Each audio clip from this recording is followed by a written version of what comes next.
चलिए मेरे प्यारे बच्चों, आज हम देखेंगे नियंत्रण और समन्वय से इंपॉर्टेंट एमसीक्यू जो एग्जाम ओरिएंटेड है। इससे पहले हमने बहुत सारे एमसीक्यू सीरीज अपलोड किए हुए हैं। अगर आपने नहीं देखा है तो जाके उसे भी एक बार देख लीजिएगा, क्योंकि 20 से 25 एमसीक्यू एग्जाम में डायरेक्ट बनता है।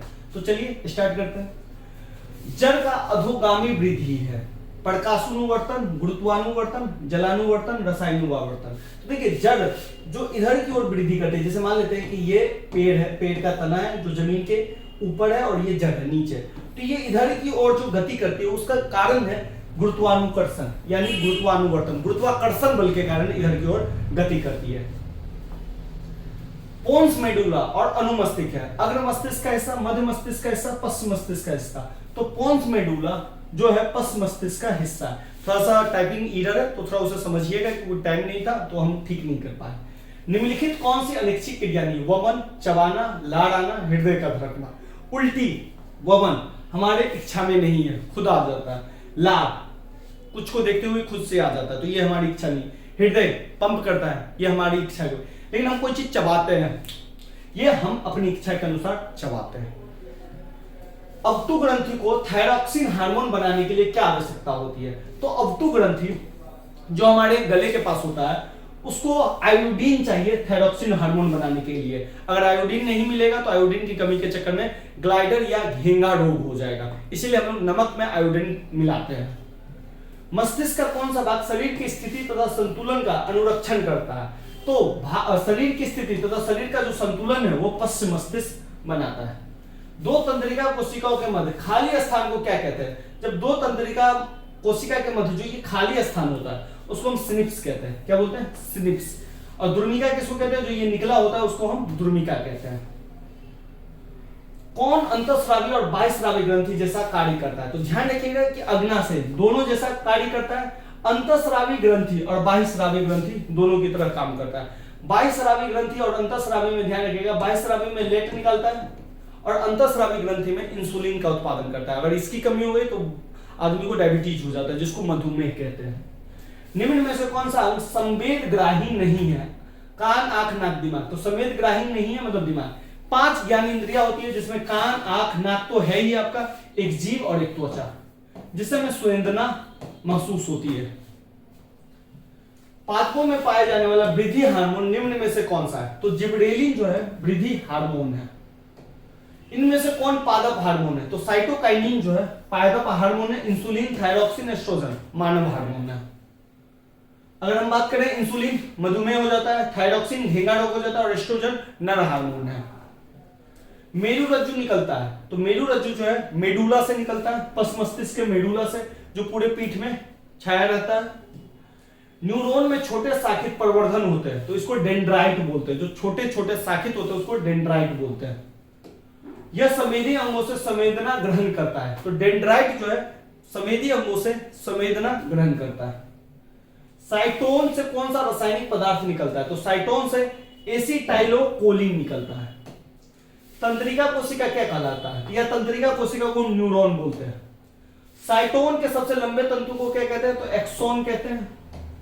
मस्तिष्क का सोचने वाला भाग शरीर के बाकी भागों से कैसे जुड़ा होता है? तो मस्तिष्क का जो भाग है, सोचने वाले भाग, वो सभी से तंत्रिकाओं यानी न्यूरॉन से जुड़ा है।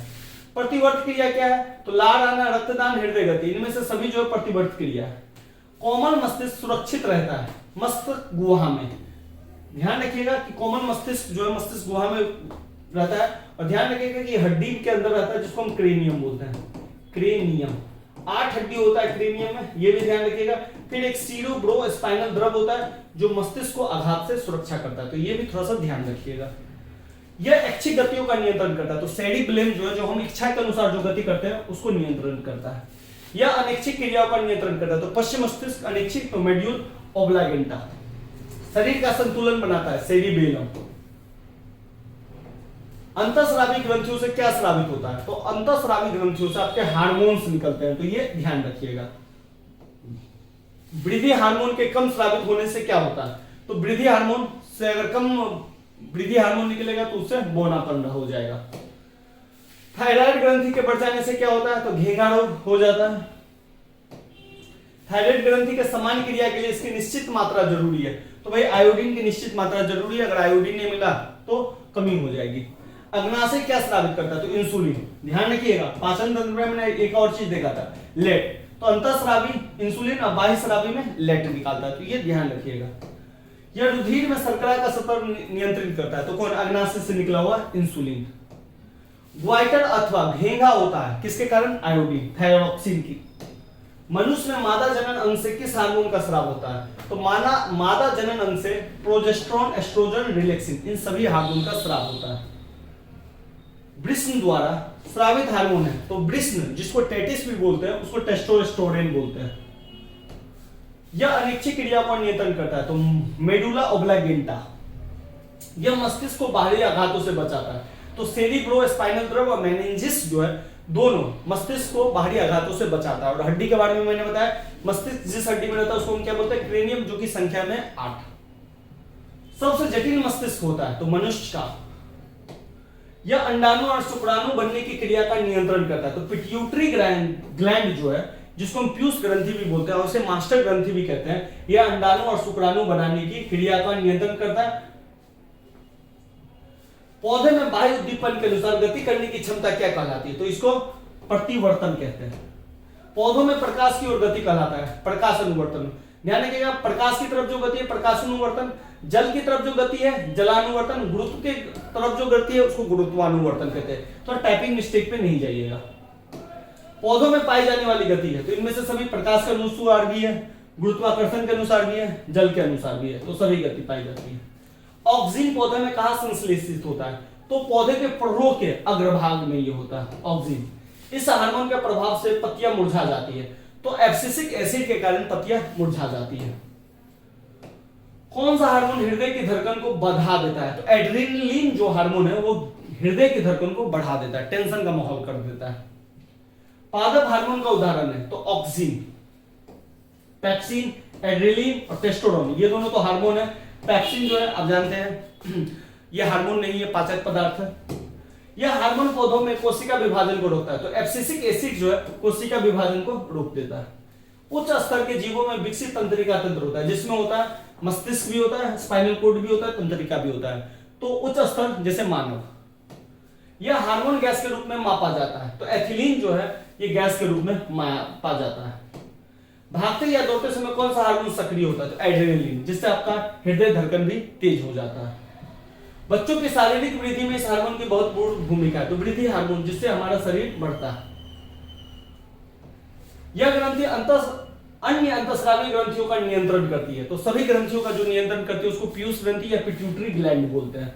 इसे मास्टर ग्रंथि भी कहा जाता है, ये भी ध्यान रखिएगा। मनुष्य के शरीर की सबसे बड़ी ग्रंथि है, तो लीवर, जिसको यकृत बोलते हैं, यह सबसे बड़ी ग्रंथि है। किस खाद्य पदार्थ से हमें उचित मात्रा में आयोडीन प्राप्त होता है? तो आप जानते हैं हमें कोई भी भोजन से आयोडीन नहीं मिलता है, तो इसलिए हम नमक में आयोडीन मिला के खाते हैं, आयोडीन युक्त नमक। सूचनाओं और चेतना का भंडारण किस अंग में होता है? तो मस्तिष्क में। किशोरावस्था में होने वाले शारीरिक परिवर्तन का कारण क्या है? तो टेस्टोस्टेरोन, एस्ट्रोजन, थायरॉक्सिन, तो ए और बी, टेस्टोस्टेरोन और एस्ट्रोजन, जिससे मनुष्य लड़का लड़का की तरह दिखता है और लड़की लड़की की तरह दिखती है। तो इन दोनों हार्मोन के चक्कर में यह परिवर्तन होता है। मस्तिष्क का सबसे बड़ा भाग है प्रमस्तिष्क। छुई हुई पौधों में गति किसके कारण होता है? जब हम छुई हुई पौधों को छूते हैं तो वो सिकुड़ जाता है, तो जल में परिवर्तन के कारण। यह ग्रंथि रक्त में कैल्शियम की मात्रा का नियंत्रण करती है, तो कैल्शियम की मात्रा का नियंत्रण करती है पाराथायराइड ग्रंथि। थायराइड ग्रंथि उपस्थित होती है ट्रेकिया के दोनों ओर, जो आपका सांस वाला जो ट्रेकिया होता है उसके दोनों ओर ये ग्रंथि पाई जाती है। न्यूरॉन में केंद्रक कहां उपस्थित होता है? तो न्यूरॉन में जो केंद्रक होता है, जो न्यूरॉन आपने ऐसे ऐसे करके पढ़ा होगा, ऐसे करके, और ये कुछ ऐसे ऐसे दुर्मिका भी निकली रहती है इसकी, तो इसके यहां पे रहता है न्यूरॉन में, कोशिकाएं में, इसकी कोशिकाएं बोलते हैं। मनुष्य में सूंघने की क्षमता को नियंत्रित करता है, तो ज्ञान इंद्रिया जो नाक के ऊपर होती है उसको ज्ञान इंद्रिया बोलते हैं। मनुष्य में ऐच्छिक गतियों का नियंत्रण किसके द्वारा होता है? तो सेरिब्रम के द्वारा। शरीर का तापकर्ण कहां नियंत्रित होता है? तो शरीर का तापकर्ण हाइपोथैलेमस में होता है, और बहुत ही इंपॉर्टेंट है, थोड़ा सा इसको जरूर देख के जाइएगा और याद करके जाइएगा, हाइपोथैलेमस। रक्त में ग्लूकोज की मात्रा नियंत्रित होती है इंसुलिन के कारण। ऑक्सीन है एक हार्मोन है जो पेड़ पौधों में पाया जाता है। मस्तिष्क का कौन सा भाग हृदय स्पंदन तथा श्वसन की गति डर को नियंत्रित करता है? तो ये मेडुला।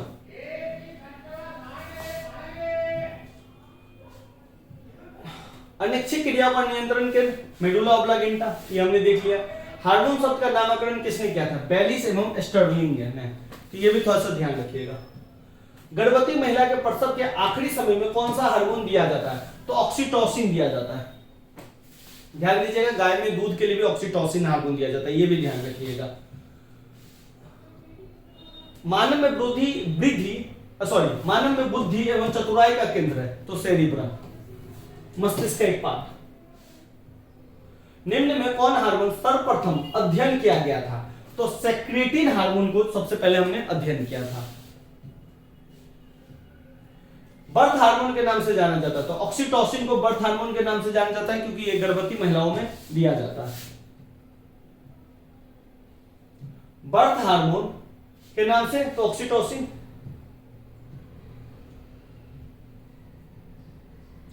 किस हार्मोन के लिए आयोडीन का होना अति आवश्यक है? तो हमने देखा है थायरॉक्सिन। अग्नाशय का कितना प्रतिशत भाग अंतःस्रावी? तो सिर्फ 1% भाग अंतःस्रावी, जिससे इंसुलिन निकलता है, बाद बाकी बहिर्स्रावी जिससे लैक्ट निकलता है। पाचन तंत्र में पड़ा हुआ लाइपेज, एमाइलेज और ट्रिप्सिन। नर जनन हार्मोन को कहते हैं, जबकि मादा जनन हार्मोन को कहते हैं। तो नर जनन हार्मोन को एड्रोजन और इसको एस्ट्रोजन कहते हैं। किसी भी मादा के मूत्र में कौन सा हार्मोन उसके गर्भवती होने का प्रमाण है? तो यह ह्यूमन क्लोरिनिक गोंडोट्रोफी, जिसको हम HCG बोलते हैं।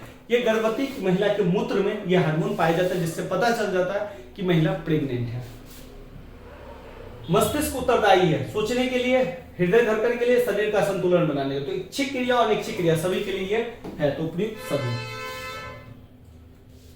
पराग नलिका की बीजांड की तरफ जाने की प्रक्रिया कहलाती है? तो रासायनिक अनुवर्तन कहलाती है, जब पराग नलिका बीजांड की तरफ जाती है। पौधों की जड़ का गुरुत्वाकर्षण के विपरीत वृद्धि करना कौन सी अनुवर्तन गति कहलाती है? तो जो जड़ गुरुत्वाकर्षण के विपरीत वृद्धि करती है तो उसको कौन सी गति करते हैं?